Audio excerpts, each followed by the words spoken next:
Assalamualaikum warahmatullahi wabarakatuh. Pada kesempatan kali ini saya Hafiz Asidi akan menjelaskan tentang pola permukiman masyarakat Minangkabau. Permukiman masyarakat Minangkabau disebut dengan nagari. Nagari memiliki teritorial beserta batasannya, dan juga memiliki struktur politik dan aparat hukum tersendiri. Nagari terbentuk setelah melalui penggabungan permukiman dengan lingkup yang terkecil. Permukiman yang terkecil disebut dengan tarata.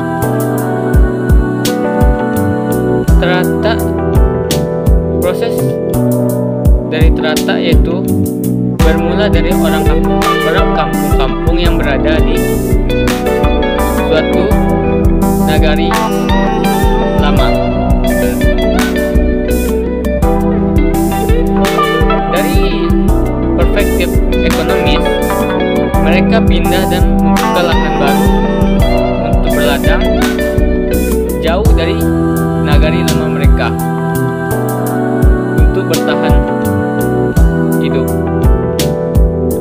Dan dari perspektif geostrategis, ruang hidup mereka pada suatu nagari lama itu sudah semakin sempit dan harus mengembangkan wilayah. Oleh karena itu mereka membuka lahan baru yang jauh dari nagari lama mereka untuk membuat rumah, bersawah, berladang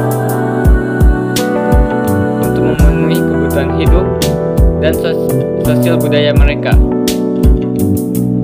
Setidaknya mereka terdiri dari 2 atau 3 suku, dan itulah yang disebut dengan tarata. Ciri-ciri tarata itu: pertama,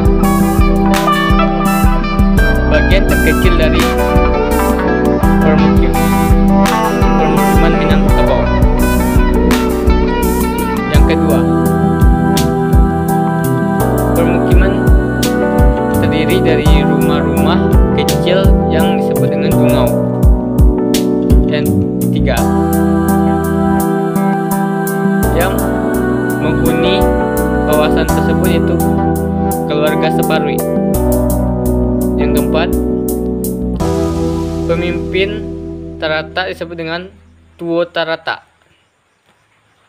Yang kelima, kawasan tersebut didominasi oleh lahan pertanian. Yang keenam, fasilitas belum tersedia. Yang ketujuh, kondisi jalan masih jalan setapak. Baiklah, lanjut yang kedua. Dusun. Iya, dusun. Berproses dari tarata. Ketika wilayah tarata berkembang, jumlah penduduk bertambah pindah ke sana, sehingga rumah semakin banyak. Oleh karena itu pun wilayah itu pun diproses penduduknya menjadi sebuah dusun.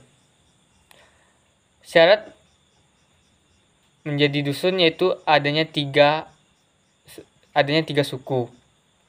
Ciri-ciri dusun antara lain: pertama, beberapa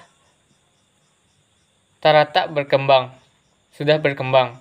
Yang kedua, kondisi permukiman sudah banyak rumah-rumah permanen dan rumah gadang berdua gonjong.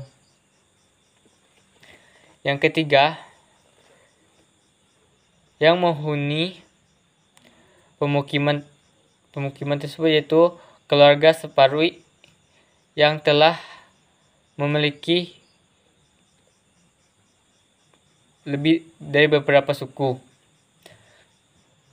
Yang keempat, pemimpin dusun disebut dengan Tuo Dusun. Yang kelima,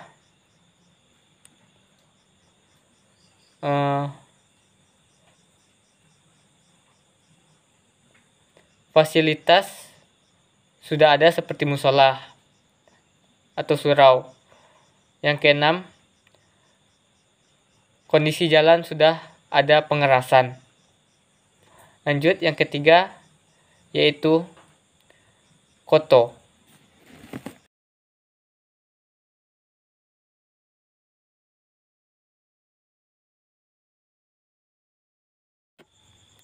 Lahirnya koto berproses dari dusun. Ketika itu dusun telah punya penduduk rapat dan terus bertambah menjadi 4 suku. Mereka terus memperluas perkampungan mereka di sekitar wilayah tersebut. Mereka membuat sawah, membuka lahan kering untuk berladang, dan mendirikan perkampungan baru yang akan menjadi banyak perkampungan baru yang berdiri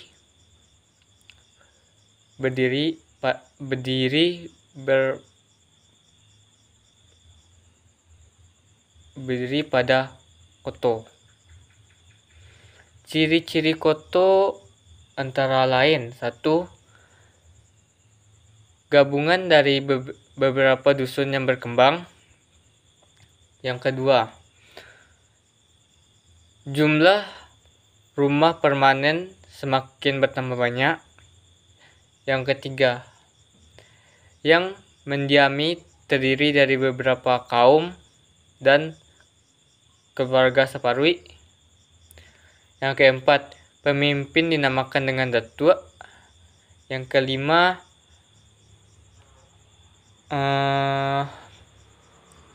permukiman sudah banyak didirikan rumah-rumah dan lahan pertanian menjadi sedikit. Kemudian fasilitas semakin banyak seperti masjid, balai adat, lapangan. Kemudian yang terakhir, yang ketujuh, jalan telah dilapisi dengan aspal. Kampung-kampung di daerah pusat itu bersama-sama mereka membuat nagari, yakni kampung-kampung baru menjadi nagari baru, merupakan kelanjutan hidup Parwi beranak pinak dan berkembang menjadi Yurai. Di nagari baru ini, saudara perempuan yang banyak di dalam suatu kaum mendirikan rumah yang berdekatan atau berkelompok.